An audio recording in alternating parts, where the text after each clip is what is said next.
Something that I am reminded of often in my work, but also in my personal life, is that language is so important, and having tools of language that help to communicate this is where I am, this is my current experience, these are the things that are presenting themselves to me.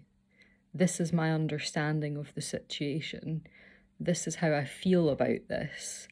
And also, if you keep on pulling on that thread of inquiry and self awareness, there's also this connection and link to this is what I know about myself, and this is how I am responding and relating to a set of circumstances or a current situation.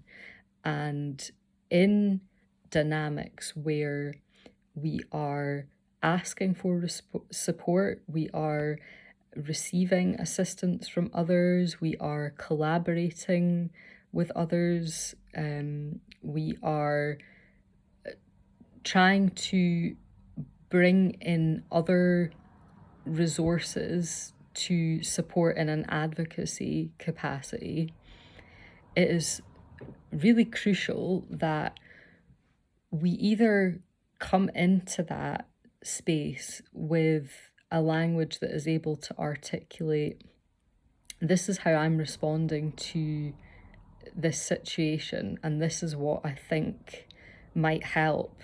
This is what I think might be the bridge or the thing that will support me to realize what I'm trying to achieve. And if we don't have that, that the space of support that we are coming into has the skill and the capacity, the time and the energy to be able to work in a co-creative way with that individual to help excavate information, to help bring clarity, to help in a process of empowerment where that person is able to come to an understanding of, oh, these are my needs actually, and that would be useful or that wouldn't be useful. And sometimes we have to be invited into that space of collaboration because many of us have not actually had supportive experiences where someone has placed their full attention on us and given us an opportunity to really say, like, this is how I feel and this is what I need. Many people don't have that reference point, and that's also really important to remember in the way that we design a space that is truly tailored to that individual. You know, it's not enough to say, what do you need? Like, we also need to develop skills of inquiry that help us to discern when that individual may be actually struggling to articulate themselves and to actually advocate for themselves. And I have to draw on my lived experience reference point to kind of help illustrate this point. But it's interesting to be inside of containers of support or engage with services or organizations that are trying to step in and offer support, and to be in situations where, for whatever reason, that doesn't feel like it's able to be met in the way that you need. And when I'm talking about this, I'm referring specifically to trauma informed support and advocacy. And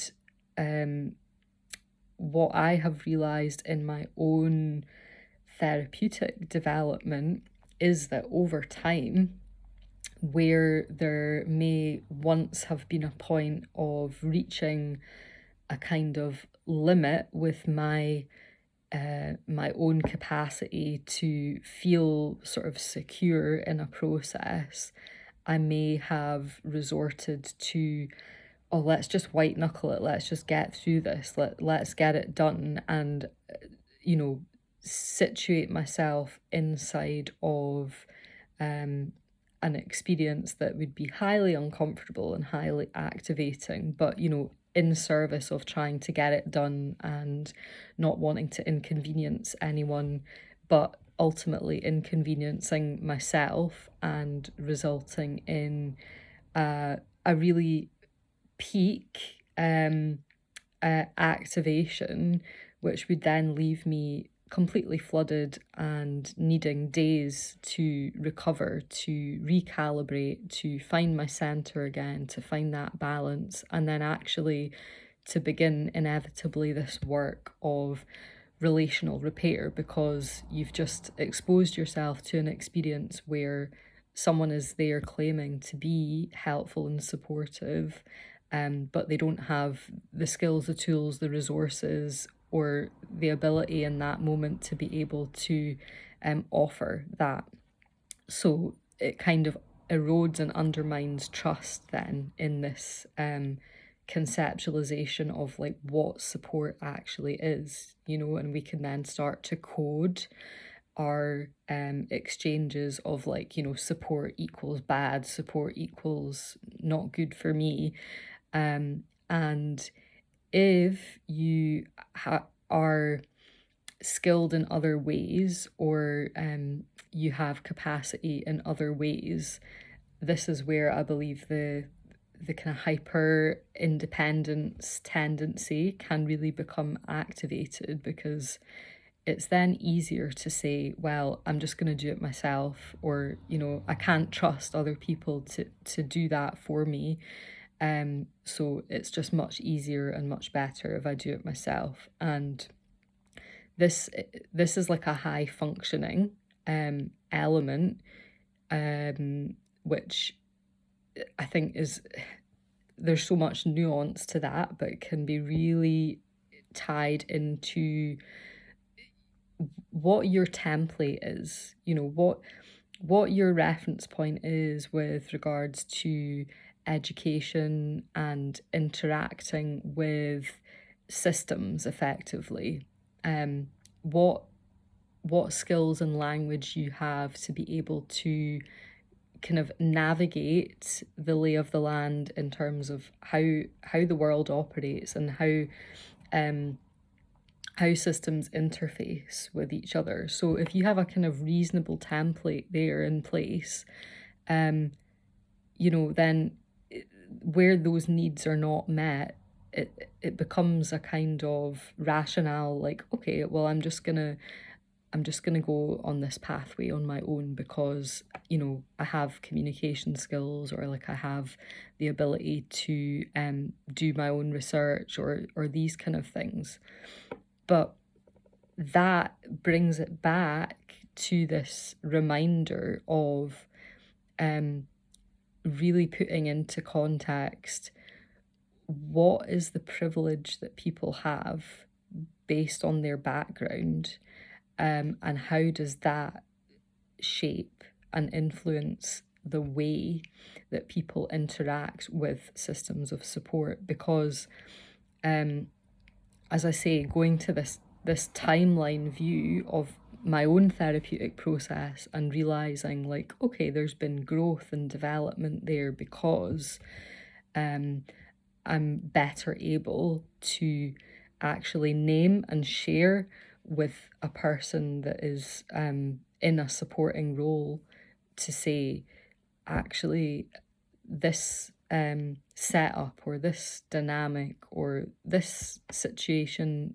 is not working for me, or there's a need here, a core need around safety that's not being met, and actually being able to identify it, hold it, and work with your own bodily awareness and hold that, as well as be able to share that and feel safe enough within your own capacity to resource to be able to share that with someone else, which might be beneficial. It might shift things in a direction of travel that ultimately leads to, oh, what can we do to kind of change things, or let's see how we can adapt this. It's giving the person that is supporting you key information about how best to meet your needs.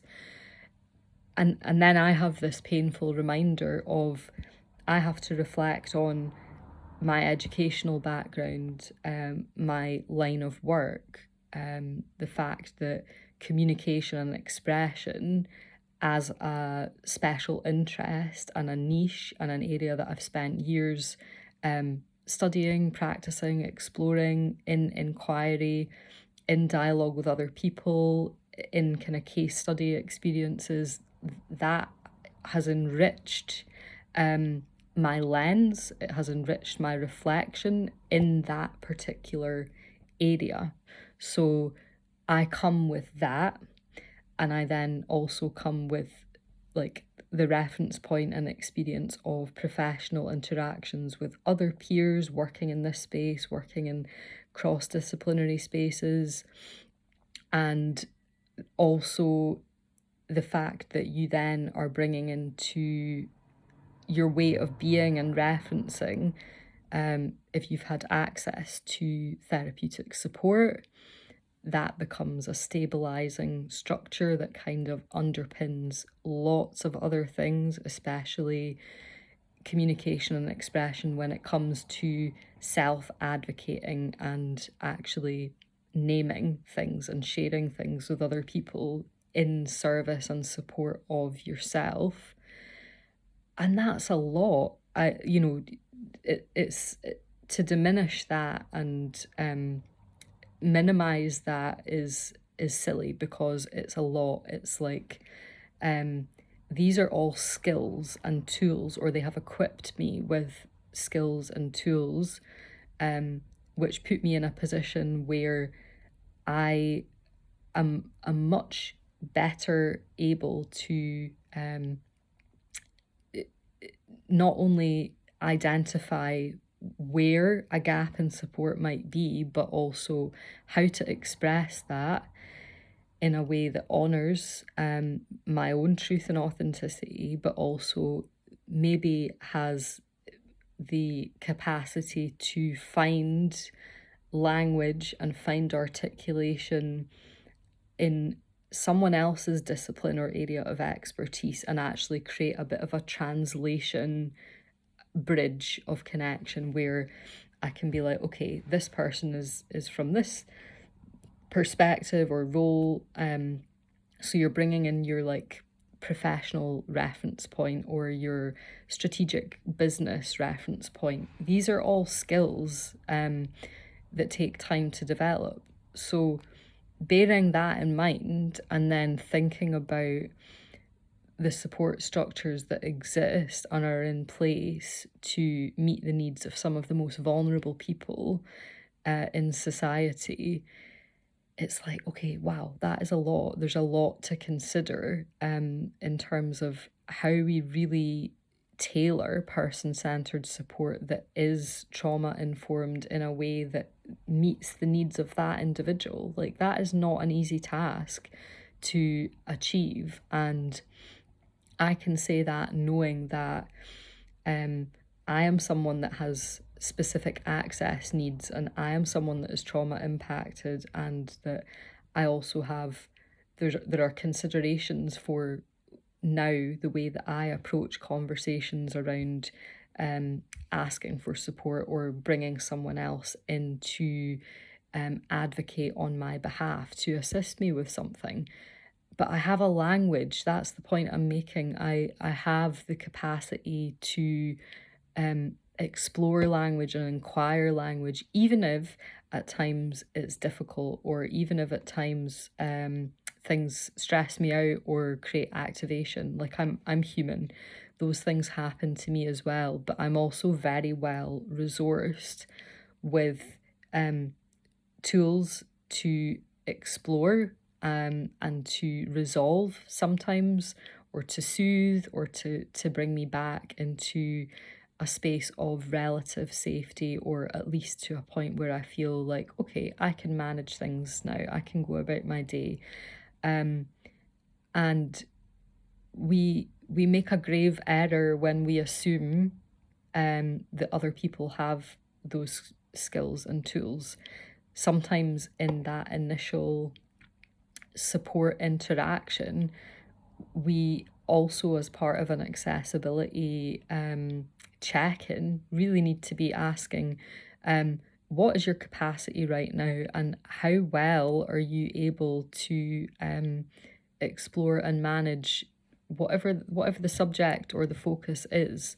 How stress adaptive are you? These are all like really important considerations that they emerge through real human conversation and interaction.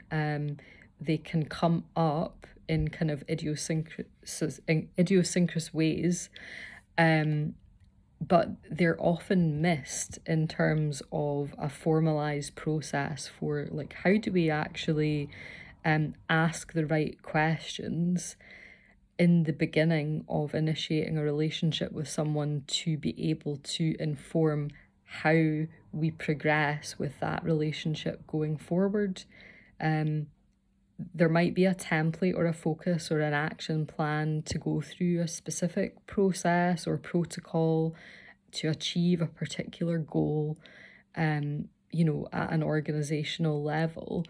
But like, what do we need to do before that that's actually about adapting things? And if we're doing a kind of like done for you or done with you or hand holding kind of process with someone, like, we really need to be asking them, like, what works for you? What is your learning style? What is your preferred communication approach? Like, these are all surface level questions that can then lead into other questions that are maybe a little more personal and feel a little more invasive, about what is your capacity at the moment with regards to regulation, and do you have tools and skills? And also, if we're going to be exploring sensitive or difficult subject matter in today's session, how are we extending the duty of care then to actually be like, what are you doing after this, and how are you supporting yourself for the rest of the day? What do you have in place to alleviate and to help you kind of recover in some ways from a difficult conversation? So these are all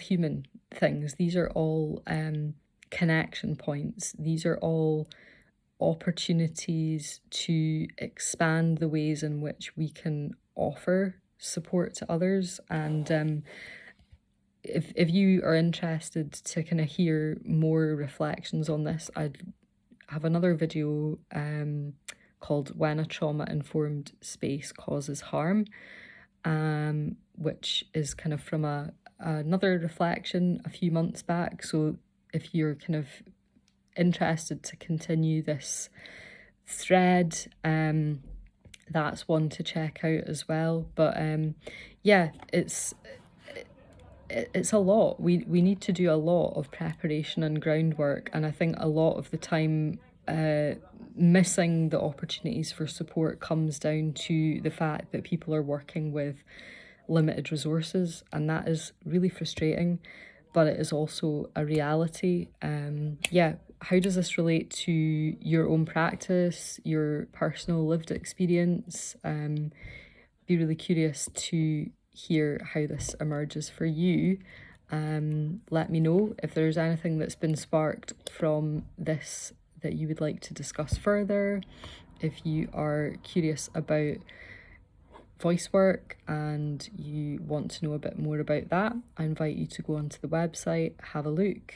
As ever, reach out with any questions, get in touch by email. There are inquiry forms on the website as well. I will leave you to explore at your leisure, and yeah, wishing everybody well for the rest of the week. Take care.